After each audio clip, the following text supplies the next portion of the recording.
All right, everybody. Welcome back to the PRPL Podcast. This is your host, Austin. Hope you're doing well out there today. I know we are. It's almost Christmas. It's coming around the corner, and it's coming quick. It'll be here before you know it, and it'll be gone before you know it as well. So let's take a moment and then continue to enjoy the holiday season here. I know we're going to because we have a very fun one on our hands today, the 25th anniversary of Dr. Seuss's How the Grinch Stole Christmas. Isn't that crazy to say? This is a 2000s movie. 2000 on the dot. Pre 9/11. That's always a distinguishable time event of some sort. It's almost like BC for us, late 1990s kids, There's something about that there was just a giant shift at that point in time, and it's an inflection point, I would say. So this was a pre 9/11 movie, which is pretty crazy to consider there. Young ones, but still remember it very well. I was only, 2 myself. This movie came out November 17th of 2000. Well, welcome to the booth, guys. Yeah, well, what's going on, everybody? Love to be here. We know that. Super excited with it being the holiday season. I will say, kind of adding to what you just kind of contributed there, Austin, I actually think I remember seeing this movie in theaters. Crazy. Now, I know that would place me at 3 years old, but I am nearly certain. I mean, I very distinctly remember that intro sequence where we descend into Whoville and we see those weird, like, crystalline structures. I remember that as a little kid being in the theater somehow, some way. And I mean, I would have barely been 3 years old if I'm not mistaken. But yeah. So I mean, it's got staying power, and obviously it's one of the best around. Yeah, I have a little story about that, and my friends don't believe me ever, but I distinctly remember being at Lord of the Rings: The Two Towers, which came out in 2002 as a 4-year-old child. So yeah. They don't believe me, but I remember distinctly having to pee very, very badly because if you know, that's quite a long movie, and I was a young child. Mike, we haven't talked to you yet. How you doing, fella? Guess what, Griff? You did go to see Dr. Seuss's How the Grinch Stole Christmas. That is a fact. And so did a lot of other people. And he was 3 years old. He was sitting on my lap. I mean, that's a fact. My wife mentioned to me, she said, that's the first movie that I think Griffin went to with you. Wow. I mean, I took Griffin to everything. Austin, I may have been at that one with you. I don't know. We tried to take you guys to everything. I remember seeing Jimmy Neutron with you kids when you all were little, I always tease Griffin about the kids of America. Whoa! Yeah. Oh, that was great. And I just remember, we saw Harry Potter with Griffin. Yeah, Sorcerer's Stone. I remember that one. The first one or two he loved, and then it just after that, he was thank God he was getting a little bit older because they were getting a little bit scarier. But no, he definitely saw this one. I asked you guys earlier in the week, Jim Carrey, this may be Jim Carrey's best performance ever. I don't know how you can beat this, but I just thought, the Truman Show's good. I know that, but this was phenomenal. I just thought, there's so many, we talk about all the notes that we take and all the one-liners, but Jim Carrey knocks it out of the ballpark. I mean, he steals this show, no doubt. There's so many funny one-liners. Austin, I'm going to throw that at you. Please give us a couple of one-liners that just kind of do it for you. Well, I don't have any. Well, I guess I could do plenty of them in here. But how about bleeding hearts? Yeah, bleeding hearts of the world unite. I mean, it's just please before beauty. One man's trash is another man's potpourri, and then he's like, "Oh, we'll come back and get the rest later." And by we, I mean you. He has, it's all that. He's hilarious. He tears Max up. What's funny, and I don't know if I want to say funny, maybe that's not the correct word, but this is not a tremendously well-reviewed movie. If we look at the major indicators, those being I can't get off goddamn Jim Carrey. IMDb, Rotten Tomatoes, and, let's say Letterboxd here is the one that's giving me 6.4 on IMDb, 50% on Rotten Tomatoes. 3.6 out of 5 on Letterboxd. So not anything crazy. When we look at the numbers, however, this was the 6th highest grossing movie in the world in 2000 that year. And we had outside of that, like Gladiator, Mission Impossible, Castaway, Want Women, Want, and Dinosaur, the only ones above it there. The movie has a budget of $123 million and makes $348 million. Wow. Ron Howard, old Opie's doing all right off of this one. Killed it. But I mean, I didn't understand it. I was going to ask you guys the question of like, I try to look at this one through the lenses of, what we're doing today, or the lens is, it would be lenses, I guess, maybe lenses of what we're doing today and try to be critical about it. This was one that those wheels didn't even start turning. I was watching it as a 5-year-old kid again, just loving every bit of it. I don't get where someone would be that negative on this movie. I guess you could call it like the plot, but like, what are you fucking looking for? Sorry, but yeah. Austin, I didn't understand. I was kind of lost. It's like, do you guys have any like real qualms that? Hey, Austin, here's the only big thing that you could do. Okay, in 1966, Dr. Seuss, The Grinch Stole Christmas. We've all seen that. That's what I grew up with as a little, as a child. Mm-hmm. What I enjoyed about this is they added, a lot of that storyline in here. I mean, they even had Boris. I'm pretty certain that's Boris Karloff singing "You're a Mean One, Mr. Grinch." I'm like, yeah, that kind of did it for me. That brought me back. You guys are talking about your youth. That brought me back to my youth. My brother and I, as little kids, would be sitting there in our pajamas with the little feet and the little pads and all that, sitting on our couch. And we would just look at each other and go, "You're a mean one, Mr. Grinch." And we could not wait till they said, "You've got termites in your smile," and we would go nuts. My brother and I would just sit and laugh and giggle, just thinking that was the funniest thing. And that was like I kid you not, I think it's like a 30-minute, I mean, it's boom and it's over. And as a kid, you thought it went on forever. You loved it. But they didn't miss a beat. I was talking to my daughter. She watched this with me. And I said, "Honey, when I'm doing the podcast, is there anything you did not like in this from this movie?"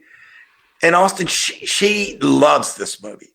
She said, "Dad, there's nothing." She said, "It's good from start to end." The action never stops. Jim Carrey performs the entire movie. Cindy Lou Who is amazing. Lou Who is great, and you can't but love Jeffrey Tambor from he's from The Hangover, right, guys? Help me here. He's also in Arrested Development. Yeah. Oh, yeah, absolutely. But I love him in The Hangover. I think at certain points he kind of carries that movie. But he's great in this. He gives you kind of the semi-villain, I guess you would say. Everybody's pulling for the Grinch. So. Yeah. Well, I don't see how anybody could have anything negative. And for it to get a 6 out of 10. Well, it was even less than that. It's 50% on Rotten Tomatoes. It was kind of surprising to me. I just really love this one. It's a blast. I did read some critical response to it, and they said, Jim Carrey carries the movie, which I think is, fitting. He does, and he should. I mean, maybe, but I think that Taylor Momsen, little Cindy Lou Who, I think she does great. She does a great job. I think she's awesome in the movie. That's something that we've come more, close and eye to eye with when a child performance isn't necessarily killing it for us. There's nothing in this that I questioned. No. I thought she was really good in it. And actually looking into some of what went into making the movie, Dr. Seuss passes away in 1991, and he was adamant about not having any kind of selling of the rights to his work, making adaptations, things like that. But his widow started taking some negotiations, but was still pretty picky, choosy about who she was going with. Ends up being Ron Howard. Of course. What Ron Howard does here is he expands on the Grinch backstory, which I think is, not purposeful, but I think it works well. I think it's a fun kind of exploration into his backstory when Cindy Lou Who starts going all journalist and everything. That's a little fun scene there. But it also expands Cindy Lou Who. I watched the cartoon as well, which I've seen but hadn't seen in a long time. That one, it is bare bones. There's no exposition. There's no real kind of like, look into the past or the feelings of these people on a much deeper level aside. But it's like, it's straight and to the point. It's 30 minutes. It's a cartoon episode. That's all it is. So this is a movie that takes it on further. And I think they did well with it. I think actually the plot is fun. Maybe it's not the most serious thing of all time, but it's the point of the movie. Like, it's the purpose is bringing this Grinch to the true meaning of Christmas. And I think it does it well. And I like that they include that element of Cindy Lou Who, who's also simultaneously, so almost paralleled with the Grinch in this to a degree, questioning Christmas herself. So I think they do a really good job of adapting it and adding layers to it where you think what people could do, they could really bastardize a story. This could have gone really poorly. Instead, the movie makes 350 million worldwide, sells like crazy on DVDs as well. So this movie performs wonderfully and stands around to the day and is one of my favorite Christmas movies. And, just the premise of the Grinch is an awesome Christmas time, thing itself. Austin or Griffin, which one of you guys had a Grinch? One of you all had a Grinch. Okay. That was me. And apparently I was scared of it.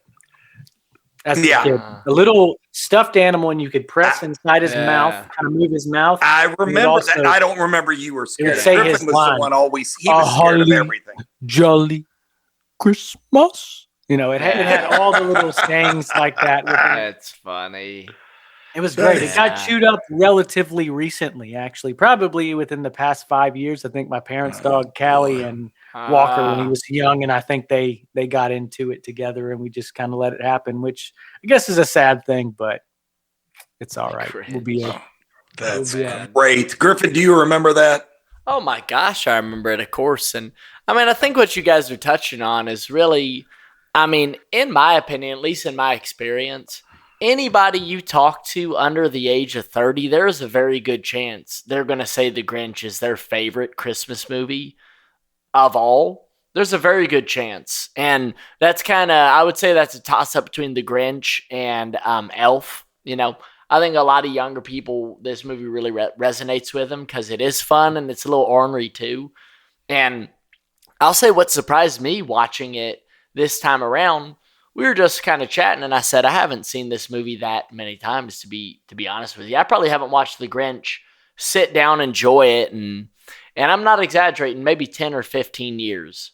Jeez. I have not done, it's been a really long time since I've done that. And I just was kind of amazed at how mature a lot of the movie is. Yeah, Yeah. Hey, and we got to watch, damn, I can't even think of the movie now. Threw him off there, Oz. What's that movie, Oz? I can't even think of it. Wolf, yeah, there we go. So we got to get that one reviewed too. But I was amazed by just like some of the words that were used and kind of it was made. This movie's for adults too. There's no doubt about it, and I don't think I realized that quite to the extent as I guess before watching this time. And also, last thing I'll say. You touched on the whole theme of like, hey, Cindy Lou Who's questioning Christmas. The Grinch is questioning it. That song hit me harder than it ever has before. Really? Yeah. Did Christmas change or is it just me? And it's like, oh, wow. What does that really mean? And, it's a kid's movie, but it makes you start thinking and makes you feel some things too. And that's the hallmark of a great Christmas movie to me. So this movie does what a lot of kids' movies did of the era, and probably still do, but even more so back in this, before they were getting really checked. It absolutely appeals to adults with jokes it makes all the time. There's a swingers reference. There's swingers when they're at that party. They're all throwing keys in keys. Yeah, they're having a key party. So how about that? There's a few things like that. Martha May, her rack is a theme in this one. They do her like, what's her name in Superman? Oh, yeah. What was her name? Margot Kidder. Well, what was her name in Superman, though? What was her character? Oh, you're talking about Miss Tessmacher. Yeah. Yeah. Oh my God. Yes. Hey, Tessmacher. That's it. Miss Tessmacher. Jeez. God, and Martha May. I think Martha May's one of my favorite characters in this She's movie. great. I She's think got she a heart kills it. too. Like as much as Oh, I was thinking this, like they set her up to be like the popular school, like the patty cakes kind of girl, but she's actually nice and sweet and Oh, kind, yeah. which is Oh, my really gosh. kind of refreshing. They did not have to do that, So I thought that was good. It actually makes you like her character a lot more too. And then when she, goes for the Grinch, I thought there was a very like Austin Powers like quality to the Grinch. It's not that they're the same character, but his kind of charisma and how it works, being a ugly green bastard, still doing that, it's just like Austin Powers. It's got that same kind of quality to it, which I love. And, speaking of Austin Powers, that's one of my themes from this movie. We already mentioned swingers, baby, but how about, Frau's in it? She's one of Grinch's moms. That's Yes. so Yes. funny, Yes. So that one, and then what was the other one I had here? Mini-Me's in it as Yeah, one of like I read that. Mini-Me's in it as well. So yeah, I got a little Austin Powers theme in this as well, which it comes out around the same time. So I guess it kind of same actor group and pool that you're looking around in. So how about that?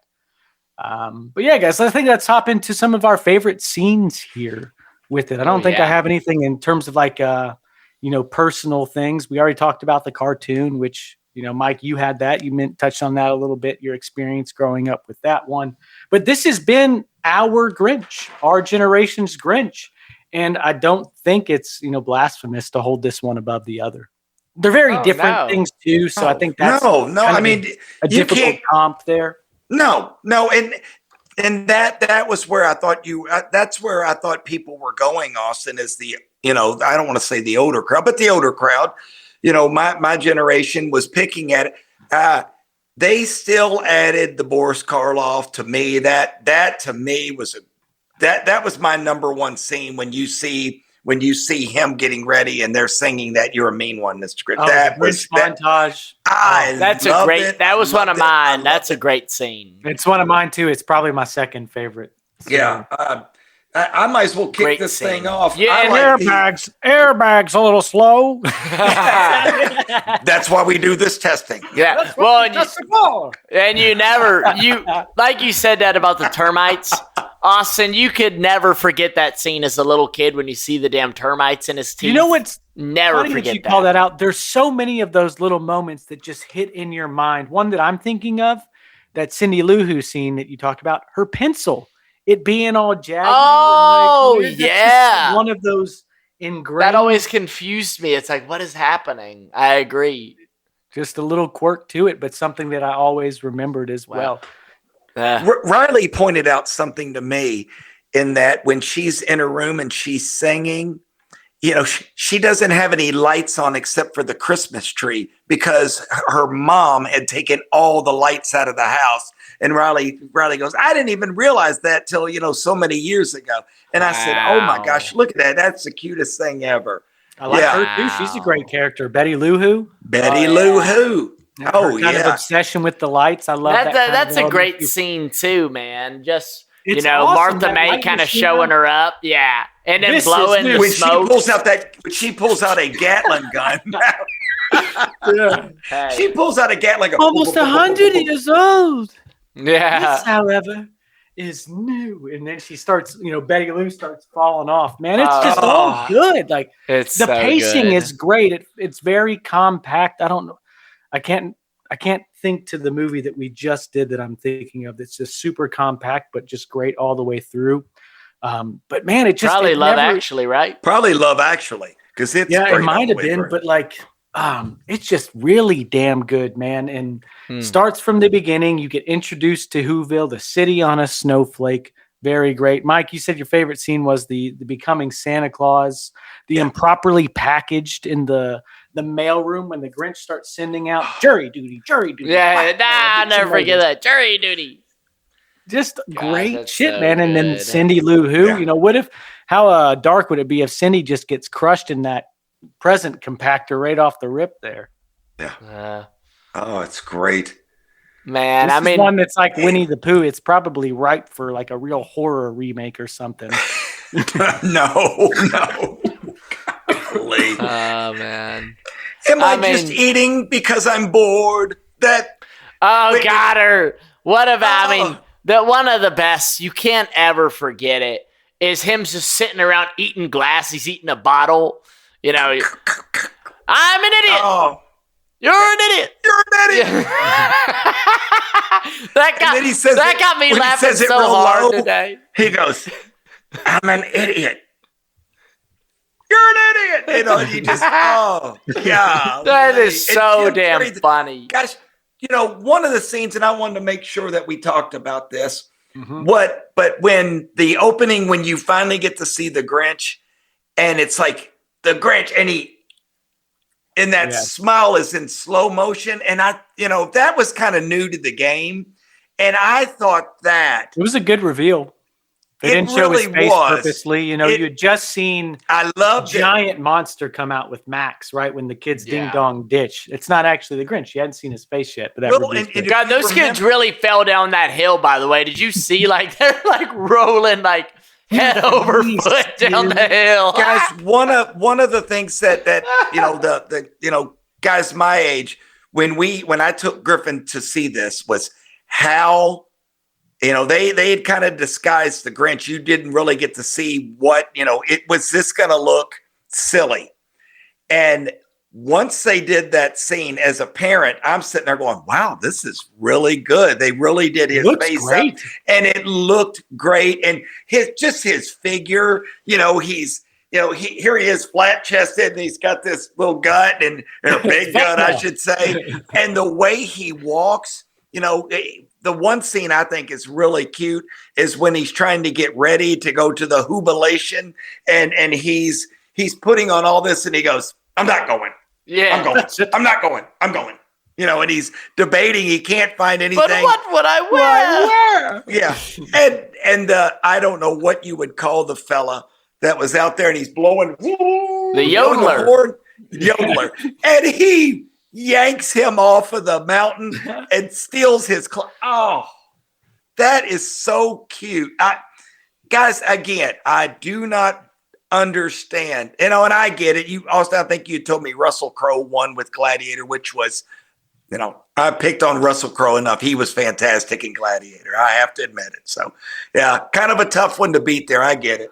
Hey, he could have been nominated, though. I think he could have deserved it because the literal hell that he went through to bring this character to life as well. Makeup, I don't know if I mentioned it on the podcast, or we were talking before, but they win an Oscar for makeup on this movie. They're also nominated for art direction and costume design. Makes sense. I think Jim Carrey legitimately could have gotten an Oscar nod or bid here with this one. The guy, they called in a Marine to teach him how to handle torture because of the makeup process. He couldn't breathe. He's wearing a yak costume. He's itchy as hell constantly.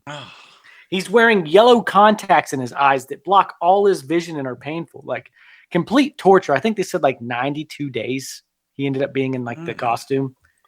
So just insane. Oh, wow. He almost walked away from it. He said, "I will pay you interest on the money you were going to pay me." It was like $20 million. He was just going to walk away from because it was just that unbearable. Ended up coming around to it. I think he said actually the Bee Gees got him through it, listening to the Bee Gees. So there it is. Hey, everybody gets through with the Bee Gees. Goes into something like this. Talking about the Grinch's hell, I'm going to be that guy, and I'm going to tell you guys my favorite scene in the whole entire movie is when we see little Grinch and he brings in the little angel for Martha May. "Oh, Martha! Oh, Christmas!" That's my favorite line in the whole movie. I'll never forget it. Make a little wish. In it, what a lovely family heirloom. But the thing is, man, like it makes that scene tears me up. It always has. The moment Martha looks back and she's got the tear in her eye, and you hear her older self say, "I could hardly bear it." It's it kills you. And, you think of just being a dumb kid and, like, just having, like, little feelings. And then you see little Grinch climbing up Mount Crumpit by himself, that little booger. And then it fades. You see him just, like, huffing over the side, not knowing what to do. And then next thing you know, it transitions to him as a grown-up Grinch looking over, and it's like, oh, this poor soul, and all the scenes you have of him and the Grinch's lair where you can just tell he's sad, like when he's eating the glass sitting back, it's like, what a poor sack, man. And God, though, but letters in or out. No, sir, that scene still brings a tear to my eye. It really does. It always has. It's always torn me up. That's my favorite song in the movie for sure. Baby, make a little wish. That one. Yep. Fair enough. A lot of fun at Christmas time. Yeah. Oh yeah, that one rocks. Hey man, is Smash Mouth singing in this song? Like, I think Smash Mouth is singing when they're doing the key party. I think it's Smash Mouth. I could be wrong, sure. But it just cracks me up. All right, my favorite scenes in this one, guys. I think, you have to absolutely mention him stealing all the presents. That whole montage is great when he's actually Fat Boy is finishing up here anytime soon. When he starts off on the adventure, the story, but also saving Cindy Lou.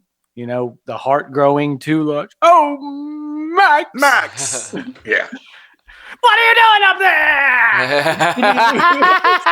there? He picks it up. Great stuff. And he rides down the mountain. The snow is bright and the powder's pitching. Or the powder's, I just said it. The powder's pitching. The powder's pitching. But my number one scene of the entire movie, and I guess it's kind of going to be a two-part scene, so I'm cheating a little bit here. But I absolutely love when Cindy Lou Who goes up to nominate him for the Whobilation. I think that is great. The first time when she goes in to see the Grinch and he acts like he's this scary menace, rips the shirt apart, which is something that we did as kids. Remember when we did that one time, Griff? Oh, yeah. We did that with Grandma Debbie, just cut a little hole in the like an old white undershirt and ripped it off like the Grinch. I don't know why we were compelled to do so. I guess just because we watched this movie and loved it so much. Probably the Hulk a little bit too, for being real. I bet the Hulk was part of that. Sure.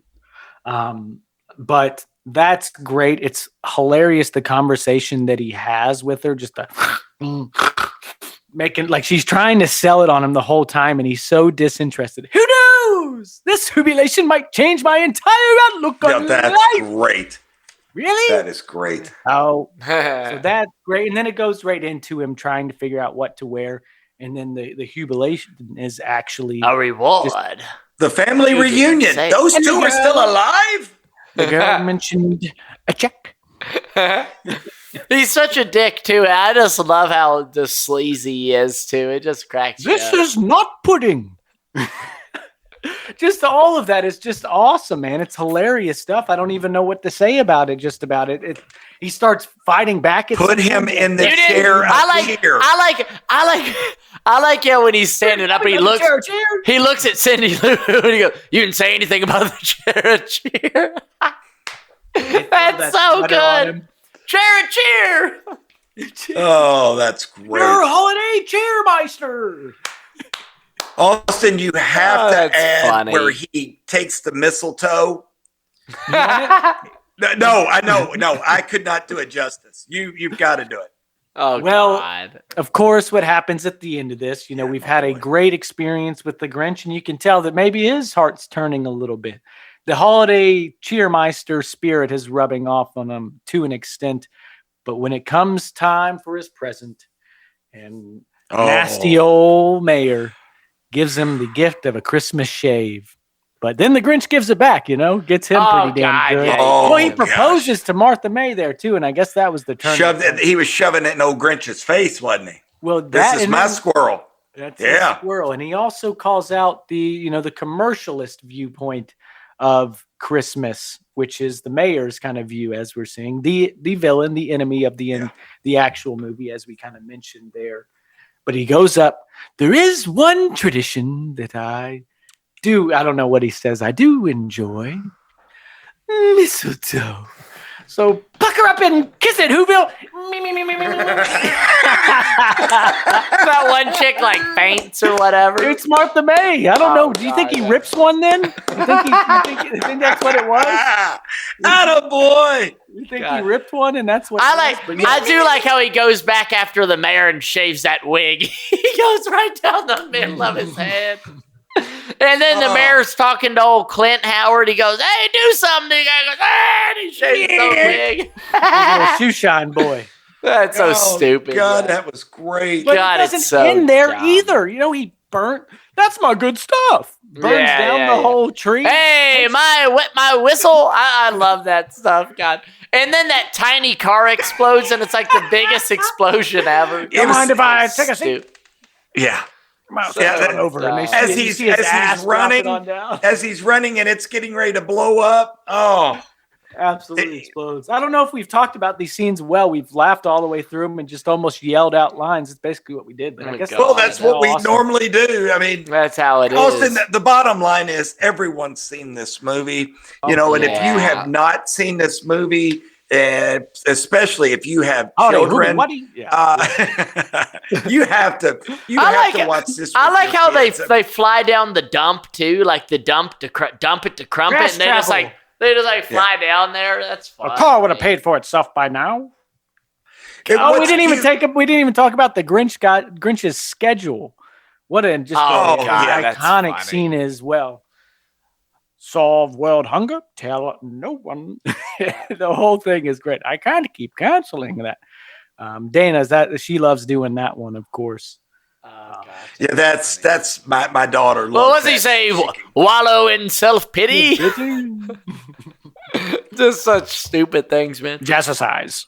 Well, and you're right, Austin. Like, one of the best elements of this movie is seeing Cindy Lou Who just see through all of his little shenanigans. And, even at the very beginning when he saves her from getting compacted, she's like, she knows there's something's wrong with this perception of him being this evil, awful thing. And, you can see how he's kind of, I think he's trying to keep the cloud of it, but he's like, God, he's trying so hard, but she sees right through him. It's just kind of sweet, man. It really is. Well, and she wasn't scared of him. And that was the thing is, here he's like, I'm rabid, and he's like, she walks in and sees him symboling himself. Like,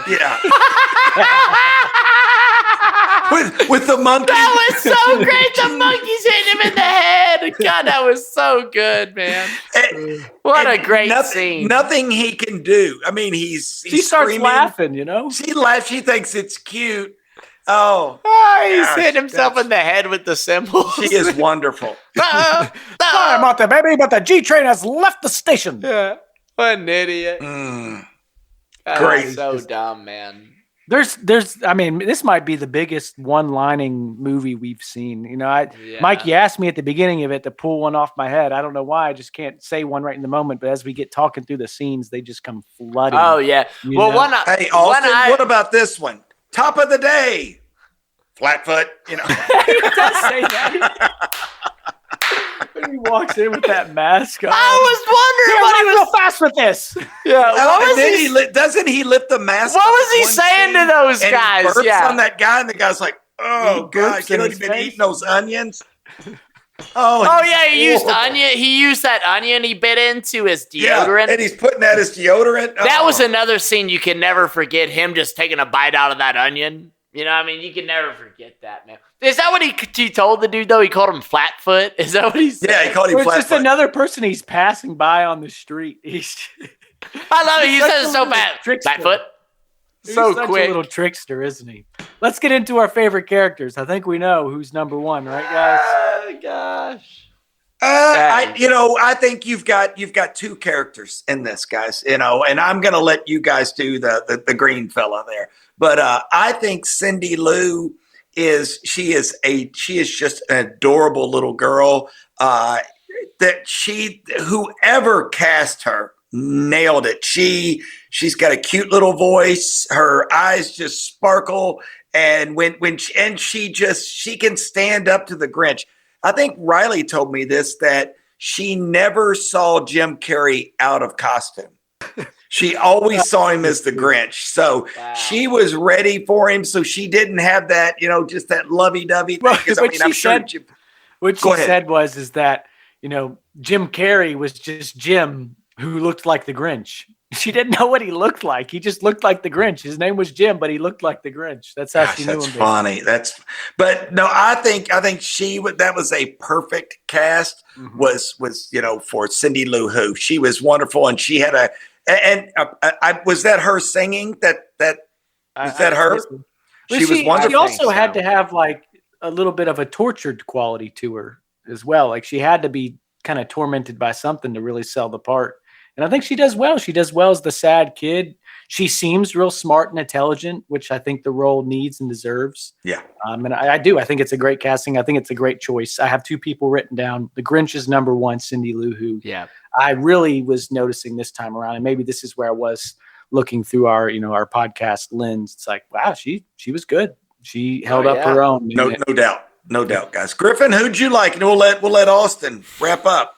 Yeah, I mean, I think it's gotta be the Grinch or Cindy Lou Who. I mean, I would have to say my favorite character is the Grinch. He's so funny. He's so charming. He's so ignorant, and just like, when I say ignorant, I just mean like just uproariously funny. The guy just cracks you up the whole movie. But I mean, Cindy Lou Who is great too. She really is. And like you said, I mean, she's this little girl with this tortured quality of just wanting to know a little bit more why, and I love when she's getting the mayor on the whole, like the rules or whatever of the cheer. Yeah, she's like, what? It doesn't say that. What page? And he's like, yeah, and she just keeps getting his ass, and she's like, hey, but it's supposed to go to the one in need of a pick-me-up or whatever. It was like, oh, that's sweet. Guys, let me add this. We have not even mentioned this, and we're going to kick ourselves if we don't. Yeah. Anthony Hopkins narrates this. Yes. And Anthony Hopkins, oh my gosh. As soon as I heard it, I haven't watched this in years myself, Austin. So once I heard, I went, Riley, who is that? Who is that? And I kept thinking, and I went, oh my gosh, that's Anthony Hopkins. And then they were rolling the, beginning of the credits, and they show Anthony Hopkins. And I went, oh, wow. You got Sir Anthony Hopkins narrating this. I thought his voice is so pleasing. I love that they do that. I think it makes it feel more authentic to the story. Well, that's what they did in the cartoon. They had Boris Karloff. Yeah. He did the narrating, and he also sang the song, by the way. Yeah, so I think that is really great that they do that. I thought it was interesting, like, to consider like who else they could do it with. For some reason, I was like thinking of Jude Law. I was like, I bet Jude Law would have worked as a narrator to this as well, in a way, whatever that movie would be. Maybe the one with one of our casting what ifs for the Grinch later that we'll talk about. Yeah, in a alternate dimension of sorts, right? But the best character in this movie is the title character. It's the Grinch. What an awesome Christmas movie villain, if you even want to call him that, because he comes around at the end. Maybe he's the Christmas movie Vader. He's like Darth Vader in a way. He has to come around to it, which is really good. You got other names like, Scrooge, of course, who comes around to it. But there's a lot of like Christmas villains, and this name, the Grinch, it's a noun, right? You're a Grinch. Yeah, that's how. I mean, you're a Grinch. You're Scrooge. I mean, exactly. Yes. Right along with it. So it's the Grinch. Jim Carrey absolutely kicks ass. I don't think you're really off base if you're saying this is his best character ever. The Truman Show's great. Ace Ventura, very massive. The Mask, a big one. There's all kinds of big ones he's done. It's Jim Carrey. He went on a massive run in the 90s as well. And this was kind of the tail end of his run. What happened? Did he kind of went crazy, didn't he, a little bit? He kind of quit even wanting to be in film. And I mean, he still had some amazing ones. What was like the something of the Spotless Mind? Eternal Sunshine. Yeah, all of that stuff. And what was that one, like 57 or something crazy? I don't know. Guys, he played Andy Kaufman, the wrestler, the comedian, the wrestler. Have you guys ever looked into that movie, how psycho he went on that show or that movie? Shit, guys, you know what I just read? Sorry. He played Scrooge. He played Scrooge too in that animated. Oh, he Christmas did that Carol, animated. dude. Yeah, Funny. yeah. He's been a Grinch and Scrooge. That's He hilarious. really did. What were you gonna say, Griff? Sorry. Oh, I was just saying he went psycho for that Andy Kaufman like bio flick. He did the whole deal where he was what do they call that, method acting? He was method acting to where he was that character, and like people on set were like getting pissed off. They're like, dude, he's being an asshole, just doing stupid things. He was like trying to pull pranks on this wrestler that the real Andy Kaufman had a kind of rivalry with. And the wrestler was like, I'm going to kill this guy. He's like, this isn't what the real guy did. He said, I'm going to kill him because he was just doing the stupidest shit. Griffin, we went to see that fight. The wrestler's name was Jerry Lawler. You're kidding. And we went and we saw Jerry Lawler. And back in the day, they would plow drive you. Basically, you would take their head. You'd you all probably remember the Undertaker would, tombstone him. They called it a plow driver back then, and he did it. And then Andy Kaufman, there's a whole spiel with it where he said, I'm going to sue you. You tried to break my neck. And it was really funny at the time. So, yeah, I could see where Jim Carrey could lose his stuff. Oh, sure. I mean, that's his whole act too, to a degree. Oh, yeah. But what made me crack up in the middle, and I almost had to interrupt you again, Griffin. He's also in on a series of unfortunate events that is narrated by Jude Law, which is kind of fun. Oh, good for you, Oz. As well. So how about that? The Grinch is the favorite. Who's your sixth man? Guys, who you got? I think there can be only one sixth man in this movie. I disagree, but I think I know where you're going. And I think he's my number one too. Who you got? Max. Oh, Max. Oh my! I mean, I still do that to Gus. My dog all the time. I go, oh Max, and then I go, oh Gus. Christmas is going to the dogs, and he's dancing. Oh, it's that dog was adorable.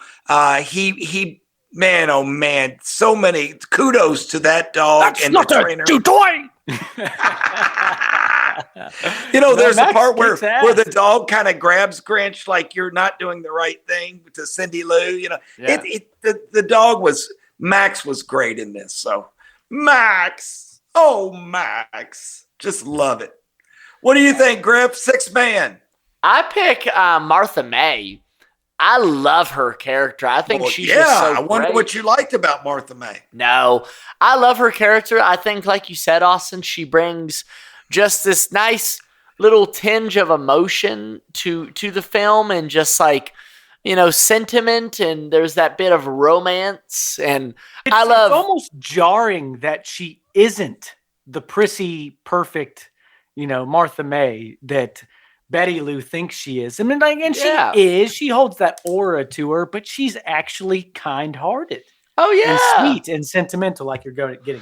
Well, and I love too. There's another line she goes where they're like, "Oh, the anger," and then little Clint pops, "The rage, the muscles, muscles." It's like, oh God, did I have a crush on the Grinch? Yeah, of course not. Yeah, I didn't ask you that. Yeah, no, that's so great.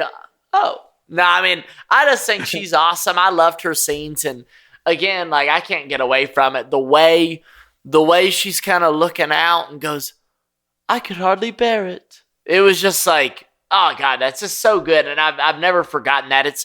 It plays really similarly to the scene in Holes, in my opinion, when we see Sam go down, and we see Mary Lou, the donkey, struck down. That it plays really similarly to me. It's always kind of been one of those that just kind of tears me up. So yeah, that she'd be my sixth man for sure. Even though I do think Max, and I think that, is this true, Austin? Didn't they say that Max was played by like 6 different dogs? Actually, I didn't see it. No, it was something funny like that. It would make sense. I mean, they all kicked ass. Then what a bunch of good boys and maybe good girls. I don't know. There you go. My sixth man, I had Max, but I think you could also give, you could give Betty Lou Who a bid. I like her. She's, she was fun. Harry's mom, or Harry's, we don't even want to call her stepmom, or Harry's Aunt Petunia, and Harry Potter. So that's Aunt Petunia. She was good. I thought Lou Lou is pretty good, especially the times or when he finally comes around and stands up for his daughter. I'm glad he took him. Yeah. That's one of the best scenes in the movie, maybe you could say, and we haven't really talked about it. That ending scene is really nice. I love when Martha May kind of professes her love for the Grinch and doesn't say it out loud, but kind of looks at him, and then the Grinch, he starts going, cheer up. There'll be no crown, or no one sat on Christmas, and then he laughs in his face. He really rubs it in. Good stuff. I thought Little Grinch kicks ass. How about we give him a little fix in that appearance? That little fella was adorable. Little Grinch, and then I had Martha May. Sad sack, fellas. Who you got, Dad? The sad sack of this movie. And Austin, he stole my thunder there. The mayor is the sad sack. Not only, he's going to give Martha May a car. He gives her this fat rock, but he plays goddamn Jeopardy music for her. Figure it out. The Grinch steals his squirrel right in front of his face, and then does a touchdown dance right in front of him, just rubbing it in. It's great. It's great. It's great. I'm saying the sad sack is the mayor of Whoville. It was never my impression that it actually ever was his squirrel either, though. It wasn't. He says she was my girlfriend in school. I think he was lying about that. And then also at the end, I guess she had to have accepted the proposal, though, at the end of the day. Yeah. Or maybe he just delivered the ring home because she never got to answer in the mayhem. I don't know. But no, it was never his squirrel by any means. It was always that green fella's. Yeah. Oh, Griffin, who's the sad sack? I think the mayor's a great choice. I think that his little crony sidekick is a great choice too. Because what a sack! The director's brother. Yeah. What's he say, Austin? He's like, hey, keep shining those shoes. He's like, put your back into it. Yeah, put your back into it. Makes him work. But I think the Grinch himself is a. And when he doesn't show the sack. merry-go-round the crown. Yeah. I think the Grinch is a sad sack too, guys. Like I said at the beginning, you're seeing him kind of walk around his place, trying to make himself feel like there's something going on. Nothing's happening at all. He's checking his messages. He cares to check. He's eating glass on his damn sofa. He looks miserable. He's a sack. The guy, he literally, think of it this way. He shaved his face, cut himself up a little bit. The kids made fun of him so bad that he climbed up the freaking mountain and never came back down. He was real bitter about that. He was real bitter about You're it. 8 years old. You got a beard. If he lived in Derry. Oh, gosh, man. He wouldn't last a minute. Hey, man. I love the Grinch, but I think you're allowed to be a sad sack, too. Maybe the real sad sack of this thing is Santa Claus himself. He did all that damn work just for the Grinch to take it all back. Well, he brought it back, but he probably broke a lot of things. Yeah, he probably that was one of my broke a lot of questions. it. I wonder how fucked all those toys are at the end of the day. Yeah. That mountain is littered with toys, right? Gosh, That's right. Oh, jeez. Who do you got, Oz? I got a lot of sacks written down. I'm gonna go with the yodeler who gets pickled. I'm gonna go with him as my number one, but you gotta also mention that's my good stuff guy. You gotta also mention the little who's who get their carjacked. Yeah, the little ones. And then the final funny one I got here is the mouse who even the crumb wasn't big enough for. That's poor mouse. Motherfucker can't even eat the crumb. Didn't That even little crumb left for him. mouse. But the main prominent ones, the mayor, of course, the mayor's shoeshine boy. And how about Max? Max is a bit of a sad sack in this one, too, Yeah. the way he gets treated. I got animal cruelty as one of my themes in this one. Whoa! Whoa! Yeah, could be. Themes and things. Griffin, you want me to kick it off? Go for it. Let's hear what you got. How about Christmas spirit? Yeah. How about presents, gifts. That's not Christmas. Oh, Okay. Father sticking up for daughter. I love that. I just loved it. And then family.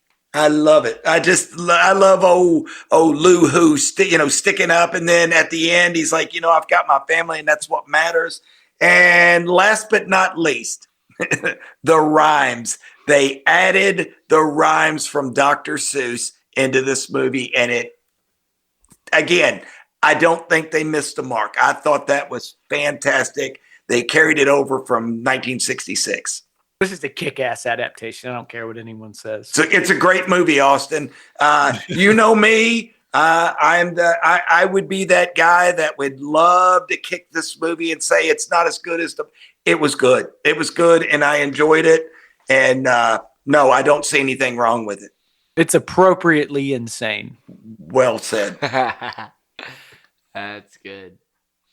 For me, I think you gotta say, I think the Grinch, I think that's a theme within itself. Because like you said, to call someone a Grinch is to say that they don't appreciate the holiday season. They don't appreciate Christmas. So that's a theme. Never too late is a theme as well. We see the Grinch whose heart was, 3 sizes too small. It's a great theme. Yeah, it's a great theme, and he makes that heart bigger, and it's pumping by the end of it. I think that relationship, maybe relationships. You get to see quite a few of those. You get to see how Cindy Lou Who gives him a chance and forms a pretty kind of sweet friendship with old Grinchy and brings Grinch back into the fold. I think another thing is the Who's. That's a huge theme. Whoville. Trying to see the that city on a snowflake. City on a snowflake. That's awesome. You said it already, Dad. The commercialization of Christmas, making it all about the gifts when really it needs to be about the love and the friendships and the family time. And I think we get to see that come together, especially with, what is it? Christmas time is here. All of that. What is that song called? Fahu. And the Grinch just tearing up air. He didn't know one word of that song. He's trying. Awesome. He's got the spirit now. It was awesome. And another theme, the Grinch's lair. That's a fun place to be, man. In some ways, you got a lot of crazy stuff going on. And he hosts the party at the end too. There, he hosts the party. Yeah, I know this great real estate. He's up on a mountain, a ton of space in there, a lot of square footage. Hey, maybe it'd be good for harvesting some vines. Maybe he can make his own Malbec. Nice Grinchy. vine. Hey, man, he could be doing it himself. That's an interesting question. I think those are my themes. What would be, Austin, if this movie? And I'm kind of jumping ahead here. Well, I was just gonna say, what wine would go with this movie? There you go. Oh, Grinchy. We'll wait on that one. We got time for that later. Right. My themes and things. I got awful smiles. How about it? Thinking about it as well. Just finished that one up, or watching it at least. That'll be coming soon to your viewing and streaming pleasures. It'll be out there on Sunday. This one's out on, I guess, Wednesday the 17th. I also have The Grinch's Voice. That's just a theme in itself. I've been doing it the whole goddamn episode. It's very Sean Connery-like, in a way. I got just the Grinch as just an all-time Christmas villain. We've already touched on that massive thing. Him with Scrooge, kind of same thing. Got the Grinch's Lair. Well done, Griffin. Way to get that one. Yes, sir. Got Bad Teachers. Take us back to a lot of the media that we've experienced lately. She even laughs at the Grinch, too. Come on, teacher. I believe in her a little more that she could turn it around, but she laughs at him. She did. She really did. She snickered. Not what you can do. Narrator, animal cruelty, set design, visuals, vibe. I already mentioned the Austin Powers. How about true meaning of Christmas? I think that's a really good one. Very good. I also got horny. How about the swingers party? I like when Cindy Lou Who asked the question at it, or not asked the question, but at the end of it says, "So that's how it happens." I thought that was a really fun, like adult joke. Kind of looks like your boss. Yeah, that one. Yeah, too. that was cute. Good call, Griff. Would have been mad if you missed that God. one. He kind of looks like your boss. Real good. But how about, we are the sad sacks, right? How about a sack race? Sack race. And how about a sack of gifts? How about There some you sacks go. in this Santa's one? big old jolly bag of goodies, baby. Fat Yes, boy sir. sack. That's right. So those are mine. Hey, I'll tell you what. Can you guys imagine like an R-rated Grinch? How nasty that'd be. He'd probably be teabagging that Mary. He'd be doing all kinds of nasty shit, man. He'd be dropping his hairy schnuts on people's foreheads. Yeah. You know he'd have gotten them, man. They'd have had a scene. It'd have been like Step Brothers. You'd see some green nuts on There's his. like a little balls dogs or little dog's balls or something, just like little fuzzy balls. But they're great. God, you boys have gone off Forehead. the rails. Hey, You know all what he right. would have done? I mean, shit, maybe Let's- this movie was pretty ornery. I mean, goddamn, he puts Max's asshole up to the mayor's mouth. Oh, he did do that. Yeah, he did. Pucker up. That was rough. That one's one that's like, oh, guys, that's a little bit much there. Yeah, to that's really bad. think about that. So let's get Animal back on. cruelty. Coming back to that. Yeah, let's get back on track. Austin, what is a perfect wine for this movie? We'll do that one first. Sure, we'll hop out. and I do would that love one to hear first. that. You know what, I'd like to guys? know. Sticking with the spirit, I'm actually gonna not go with the wine on this one. I'm gonna break the rule. I'll come back and give you my, applicable to the rules. But this one is an eggnog movie, right? Eggnog. Look at you. This movie is Christmas as Hey. hell. Austin, you ever had some eggnog and bourbon now? Griffin, that was insinuating. Griffin, I think he's insinuating that bourbon would be. What kind of bourbon is going to be in we'd there? be Austin? having some Air Force eggnog. We're not having. just Hey, yes, sir. eggnog. Yeah. Yeah, That's George it. would know. What's the goddamn? That's a great Christmas song, the eggnog one. That isn't it. What is it? Grandma got ran over by a reindeer. I know Yeah. that. Isn't they say something about eggnog in that, don't they? I might just be making that up. I haven't heard that one Hey, in man. years though. That one takes me back to being a kid. Hey. But I got that. But you could, and I already mentioned it earlier in this episode. You could go with an ice wine. So this is, the nice city and on a sweet. snowflake. Pretty fitting. What the ice- Hey. What ice wine is you got fruit berries that are frozen. Frozen. And what this does is that they then press the grapes, which makes and results in much more concentrated flavors. So it's typically a sweet wine. It's going to be high sugar contents because you're getting a lot of that extra water out of there. It's a very concentrated flavor. So you're going to get kind of like your honey, peach, apricot, real kind of those like sweet feeling Nice kind and of sweet. texture to it. Some sugar plum by chance? Yeah. Exactly. Yeah, you could do that. You could say that. Austin, There that you is go. so interesting that you bring that up. I'm going to send you after the podcast. There is a Netflix Christmas movie out right now, and the storyline is he is selling this ice wine. Mhm. And the young lady that, his love interest in it, she is saying, hey, I've never had this. Is that even a real thing? Are you trying to, make fun of me that I don't know wines? And he goes right into what you just said and describes it. And she was talking about just how wonderful it was. So I'm going It'll to send have that like to you. it'll have like a more like syrupy, viscous. It's very, texture to the it as well. sugar's very high, I would imagine. So it's, wonderful. So this is a wine movie, not a coffee one, in my opinion. Yeah, what were Could you say hot thinking? cocoa though.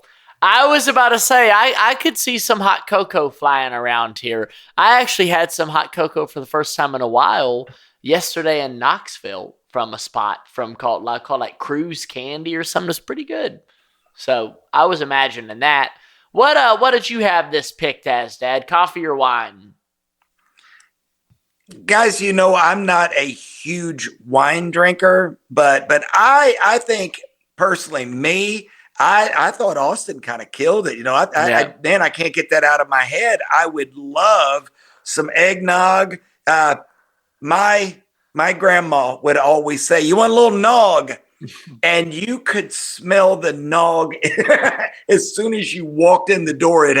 She would take Maker's Mark and she'd have a punch bowl, and she would pour in the Makers. And it was so strong that by the time dinner was served, people were cocked. I mean, it was funny. But she was a little thing, and she'd always say, "You want some nog?" Yeah. Also, do you get eggnog every year? I've been doing it the past 2 years or so. Not always, but I love it if it's around. Oh, nice. That's great. I absolutely should. She's been drinking too much eggnog. That's what it says, and Grandma's been running over a reindeer. Okay, there you go. There you go. That's it for me. So, what, Griff? Did you have one? Man, it's funny. I do think that you can enjoy this movie with a cup of coffee, a cup of Joe. I think, especially you get you like a nice hazelnut coffee or something. You could clink around and have some fun to that.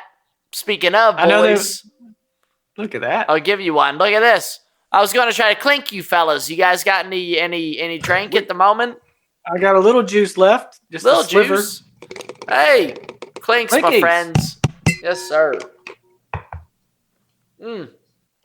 But at the same time, I do think you could pour yourself a glass of something and have a field day with a movie like this.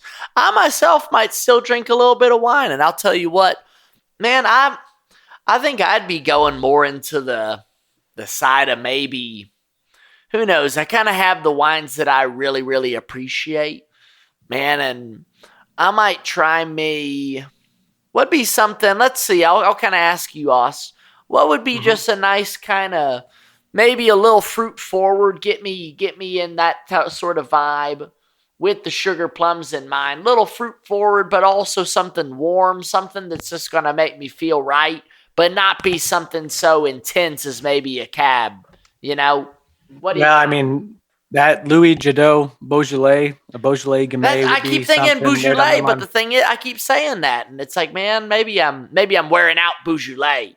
Well, that's a lighter grape. You could do something that's like maybe like a Barbara or something, an Italian grape. Those ones are all pretty red, cherry, and tart. Not too full bodied, aside from like Barolo, Nebbiolo. You could do something like that. Maybe like a Merlot, something a little more. I was soft. wondering Merlot. I was wondering. You're still going to get some dark fruit with that, but it's going to be softer. It's not going to be as high acidically, and just a cab is a pretty unruthless or like ruthless wine. It's a lot. It's a lot. It's saying a lot. It's loud, especially something from California. This is great. Speaking of California, here's my final answer, and we can move on. I would go with a nice California Chardonnay. I'd get it big and buttery. That's kind of what I think would be really nice for me. I think you wanted kind of like a medium-bodied red or a full-bodied white. That's what you're kind of talking about. There you go. That's what I'm talking. That works. I think that plays. Yes, the final one, the finale. Maybe this is what we do from now on. Maybe this is the hammer. Maybe this is the hammer from here on out. Who's got it? Guys, is this movie better with Nicolas Cage? And what role would that be? Look at Griffin rolling his chair. He's so pumped up. Griffin, who is it? Hey, man. I think this movie has gotta. I think there's no question. I think it's got to be better with Nick Cage in it. Wouldn't you guys say? I mean, a movie like this. I can't imagine a movie not better with Nick Cage in it. Austin, like you said, this movie toes the line. It toes that line of being just totally outlandish, off the walls. I mean, if it were any more cranked up, I think we would see the Grinch's nuts right on that mayor's forehead. I really do think so. You'd be seeing him. What about Max's nuts on his forehead? Someone's getting teabagged if Nick Cage is in this movie, man. I just saw where they throw Max off the fucking cliff and there's a snow marker. Oh, yeah. man. Oh, Nick Cage. I'm going to say this, man. Just do it. Get it over with. I don't think you can get rid of Jim Carrey as the Grinch. You know, he just does so well. I think you get rid of the damn mayor. I think he does a fine job. I think you make that Nick Cage. His hair's already gone halfway, so you just shave that damn wig right down that middle, man. Right in that scene. I think you could make that mayor a more central character and create more of a kind of nemesis vibe going on with the mayor and the Grinch. Yeah. I think you get a full-on fight sequence. I think you see them kicking each other's asses at some point, just having a great time, you know. I think you'd have so much fun. It'd get wild, man. Or Griffin, you know, you have those two being buddies and they're drinking together and they're having a great time and dancing, and it's a dance off between the Grinch. It's a dance off at the holiday jubilation, and you have Nick Cage. Cheer! You have him tear him up. I mean, they're in the chair of Austin, cheer, what if they did have some Nick sort of Cage. like? What if they had like some kind of homemade moonshine? A bed where they're drinking moonshine. Some moonshine. Yeah, some moonshine. There you go. And they just get half cocked. They become best buddies. We're just drunk driving the sleigh.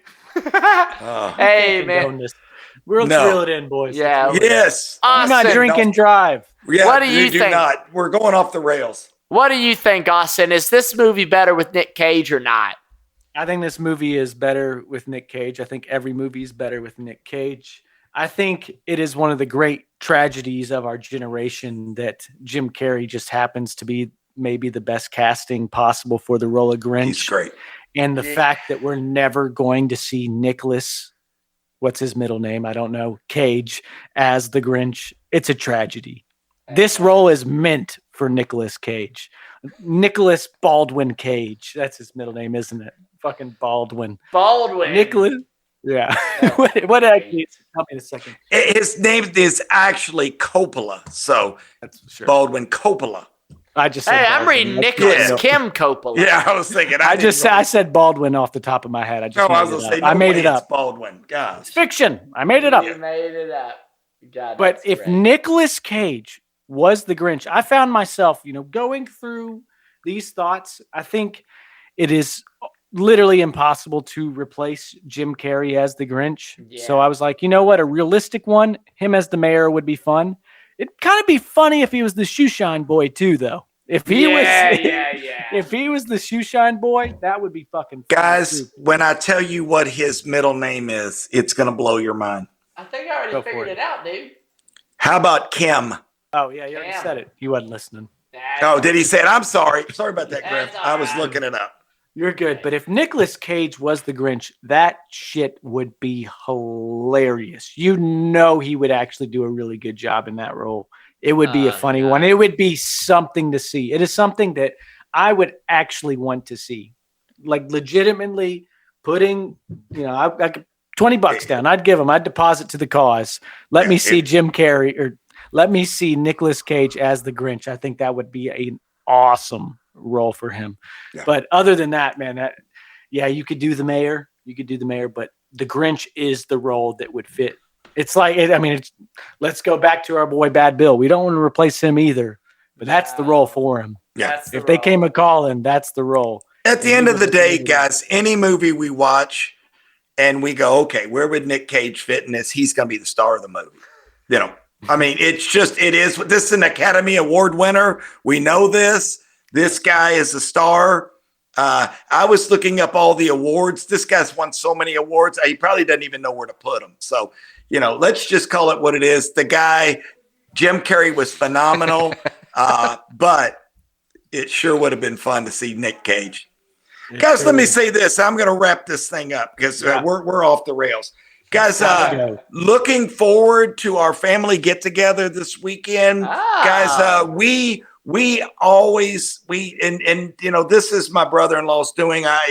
My hat's off to him.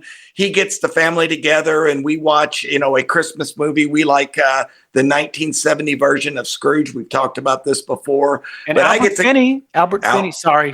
Yes. In 2000, gets nominated for a supporting actor role, which I thought was kind of fun and fitting and a nice tie-in as well. Albert Finney, I didn't know he was really balling like that late into the game. That's 30 years after Scrooge.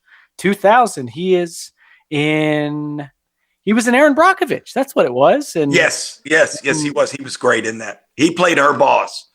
But no, we're gonna get together, watch this movie. Can't wait to see the fellas. This is our time to get together. We finally get the guy at the bottom of the screen there, Griffin. We finally get him in with us. Looking forward to that. And guys, we've got a lot coming up. So we've got It that we're doing next. We get to wrap up It this week. That was fun. So can't wait to do that one. And let me say this, in ending. Yeah, I always talk about our reels. Guys, please take a few moments, send those reels to some of your friends. This reel, the latest one, I was in tears, and I'm the one that was part of it. It's bad when you laugh at your own jokes, but I'm telling you what, if you've got a sense of humor, this one is really, really funny. Hats off to the team here, especially Austin, for putting that together. Bravo, young man. It's a good one. Thank you. That's all I have. Griff? Yes, sir. Well, gentlemen, I'm right there with you. I'm having a lot of fun doing this kind of holiday-themed bonanza, so to speak, getting into our Christmas movies here. This is a great second movie to be talking about. I'm excited for what we have coming up. Purple Podcast, we just keep pushing. I mean, Austin, I'm seeing we're going up on everything. If you notice, people are paying attention, and we're doing our best that we can do all the time, and it's paying off. It's showing. We're putting in that work. Purple Podcast forever. You guys already know it. I'll say it again. I'll say it until everyone believes it. This is the best content that you're going to get for free without ads. It's just the best around. There's no debate, no question about it. Best on this planet. I'll say it right now. That's how we feel. We're just going to keep pushing. We do it for you guys. We appreciate you very much. Love you, boys. Let's keep it rocking. That's right. There's one thing in this world that grieves me the most, and that is that we cannot give you more content. We know you're asking for it. We can only do so much. We're trying to play Santa Claus the best we can, but we're busy, guys. We're doing a lot out here. So keep sharing it around. Blow this thing up. We want to give you more and more content. And, that's really the goal. We want to just keep growing the community that we're attempting to build here, the Sad Sack Club, as we'll say.